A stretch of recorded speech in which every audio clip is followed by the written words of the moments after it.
Hello guys, it's day 1, blog number 1।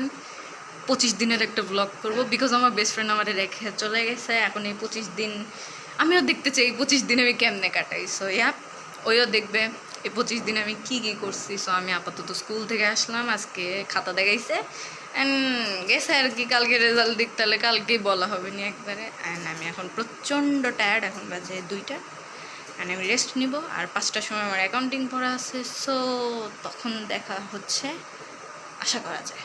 So এগুলো হচ্ছে rajma beans. আমি ঢাকা থেকে আসার সময় কিনে আনছি। বগুড়ায় সাধারণত এটা আমি পাইনি। আমি পানিটা একটু গরম করতেছি, গরম হলে রাজমা বিনসগুলো সিদ্ধ করে নিব।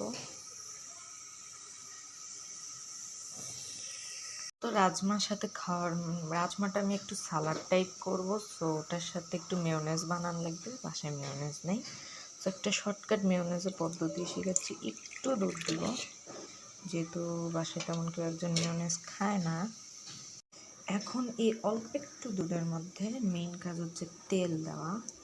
সো আমি ফার্স্টে একটু ভালো পরিমাণে তেল দিব, যেহেতু এটা এগলেস মেয়োনেজ হচ্ছে। এখন ওর মধ্যে সল্ট আর পেপার দিব। সল্ট আমি আন্দাজে দিয়ে দিচ্ছি, একটু লেবু দিলেও ভালো হয়, বাট দ্য ফ্যাক্ট ইজ আমি জানি না যে লেবু আছে কিনা। সো অ্যান্ড দেখা যাক কী কাম আউট হয় এটা। আমি এখানে মেইন ইনগ্রিডিয়েন্ট সুগার দিতে ভুলে গেছি। সো যে যতটুকু মিষ্টি খাবে মেয়োনেজে সেই অনুযায়ী সুগার দিয়ে দিবে। এখন এটাকে ফুল ব্লেন্ড করব। আমি কেবলই ব্লেন্ডারটা অফ করলাম, আর এখন আমি দেখব যে কি হয়েছে ভিতরে, কি জগা খিচুড়ি আমি ক্রিয়েট করছি। পারফেক্ট মেয়োনেজ হয়েছে।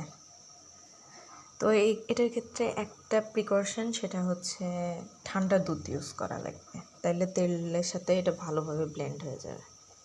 এখানে সুন্দর করে শসা, বিটরুট আর পেঁয়াজ কেটে নেওয়া হয়েছে। বিটরুটটা হালকা সিদ্ধ করা হয়েছে রাজমার সাথে। এই যে সিদ্ধ করা রাজমাটাকে একটু তেলের মধ্যে সটে করে নেব। ওখানে একটা তেল দিছি আমি, অ্যান্ড এখন সেগুলো মিক্সিং করে দেখা যাক কি বানাই আমি একটা সালাদ। এই যে এখানে মশলাদার রাজমা, সাথে আমার হোমমেড মেয়োনেজ, এগলেস, আর এইগুলো এখন মিক্স করব। মিক্স করে সালাদটা প্রিপেয়ার হয়ে যাবে।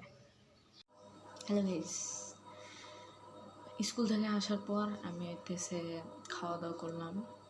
তারপর আমার কোচিংয়ে যাওয়ার কথা ছিল 5টার সময়, বাট আমার বাড়ির লোকজন বাইরে চলে যাওয়ার কারণে সেটা হয়নি। তারপর আমি রান্না করছি, সেটা আপনারা দেখলেনি।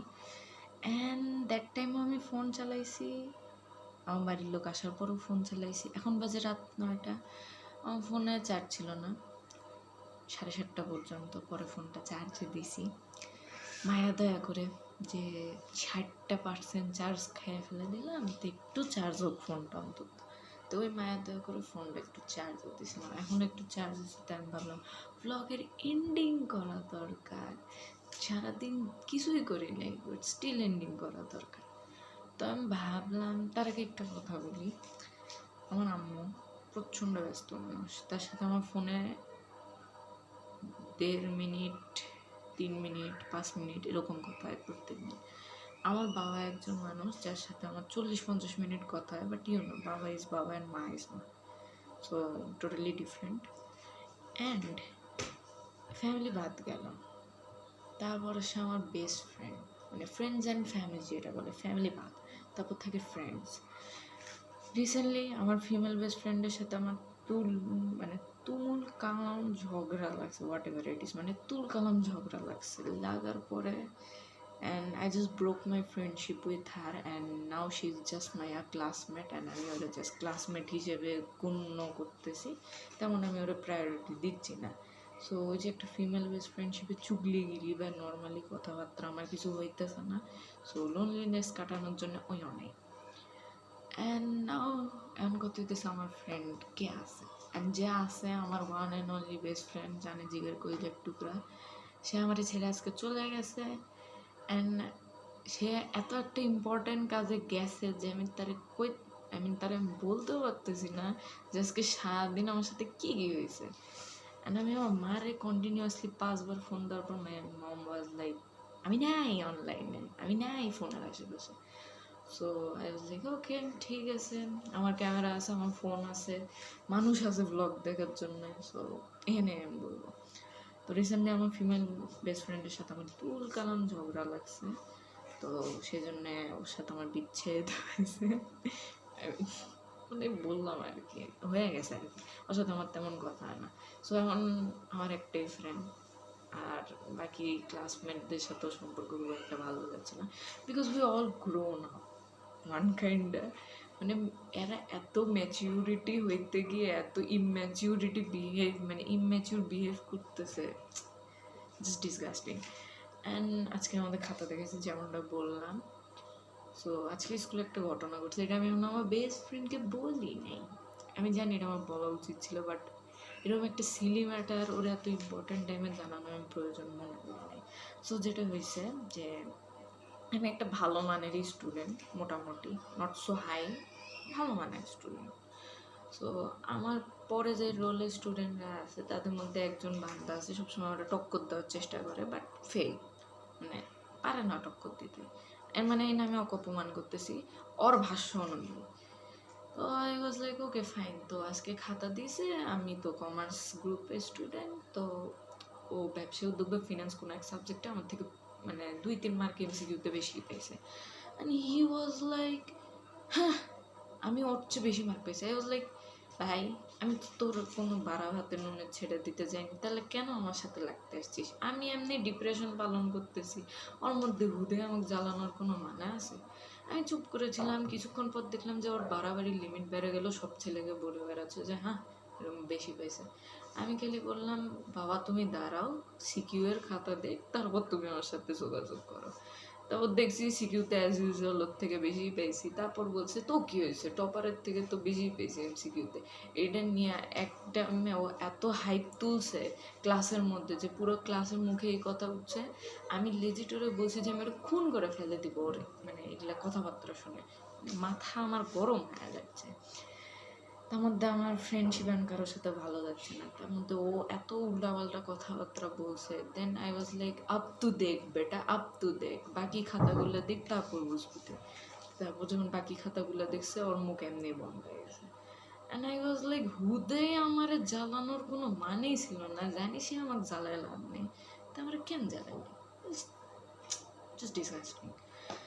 অ্যান্ড দেন এটাই ছিল আপডেট। আর এমনিতেও আমার আজকে প্রচণ্ড দেনদিনই মাথা ব্যথা, চোখ ব্যথা।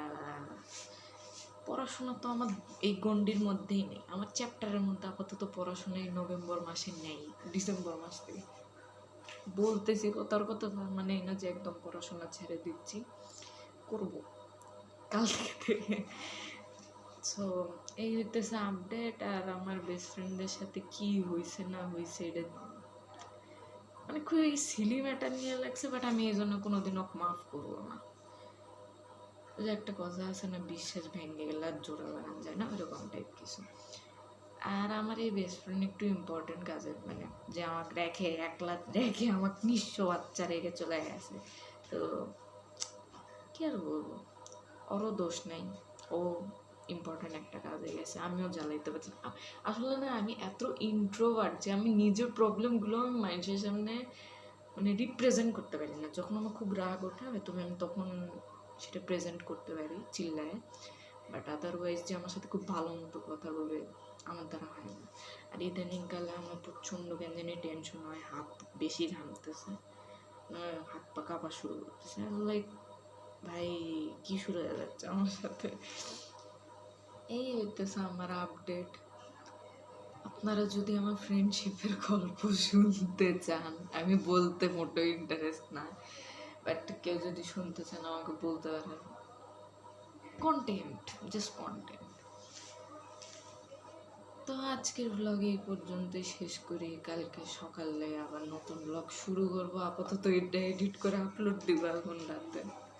So yeah, thanks for watching this vlog and stay tuned with me and subscribe to my channel. Like this video. কোনোদিন বলি না এগুলো, তাও বললাম আজকে ভদ্রতার খাতিরে। So yeah, সবাই ভালো থাকবেন, সুস্থ থাকবেন। শীতকাল আসছে, সোয়েটার অবশ্যই ক্যারি করবেন, ঠান্ডা যে কোনো সময় লেগে যেতে পারে। So yeah, thanks for watching.